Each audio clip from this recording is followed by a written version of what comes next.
All right. So meiosis is a cellular division process that occurs through sexually reproducing organisms. It involves two successive divisions, meiosis I and meiosis II. So this results in the formation of gametes, which is the sperm or egg cells, which have the original chromosome number. So the process introduces genetic diversity through the shuffling and random distribution of the chromosomes. Meiosis makes sure that each offspring inherits a unique combination of genetic material from both parents during fertilization, contributing to the variability within the species. Right, so here we have meiosis in the phases. So when we're going to have prophase, that is when the chromosomes condense and the nuclear envelope breaks down.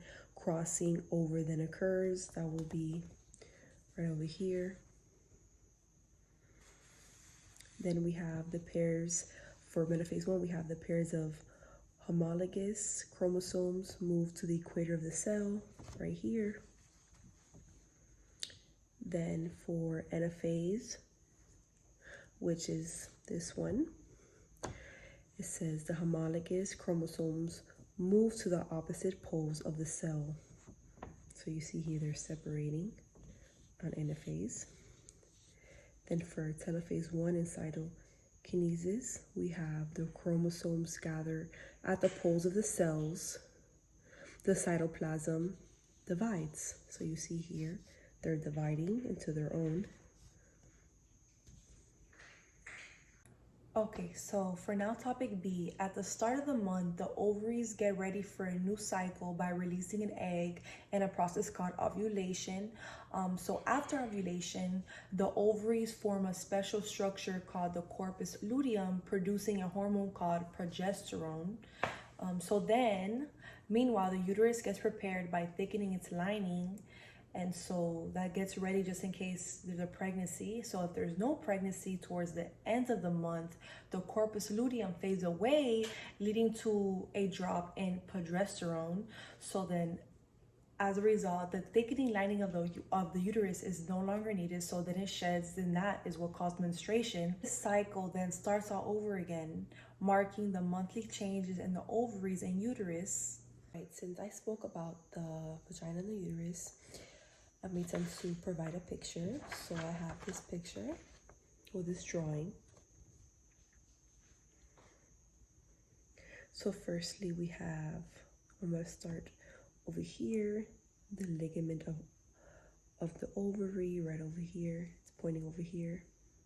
Then we have the fimbria right here, which is a darkish purple. Then the lightish, circlish, right next to it would be, it's like the light purple with circles. That will be the ovary right here. Then we'll go to the ovarian ligament right here. Then we have the round ligament right here. Then the broad ligament, which you can see, it's a big part of it, the biggest. Then we have the vagina, then the cervix, right here, the cervix, right there, the uterus, then we have the developing follicles right here.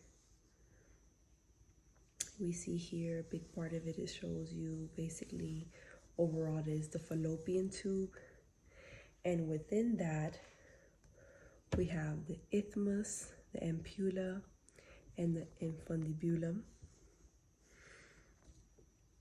Then over here, I don't think I said it, is the fundus of the uterus. All right, now last topic. So during the first 2 weeks of life, the zygote undergoes important stages of development. So right after fertilization, the zygote rapidly divides into a bunch of cells in a process called cleavage.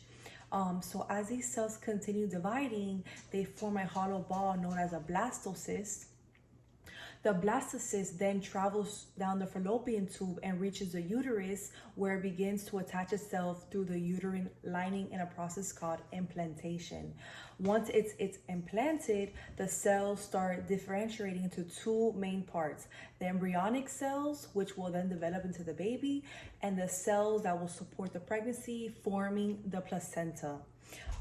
So by the end of the initial 2 weeks, the zygote has transformed into a developed embryo securely nestled in the uterus, starting the journey to further growth and formation. All right, now an example for fetal development.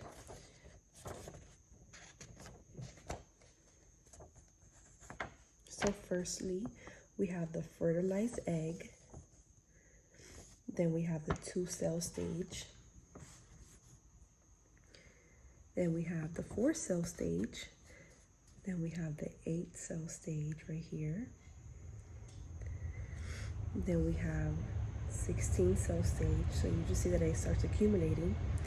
Then towards the end, we have the blastocyst. So after all these stages, then we're to go to the fetus of 4 weeks. Then over here we have the fetus of 10 weeks. So you start seeing that we're able to see the arms more, the head is more kind of defined. There's still more work to go, but those are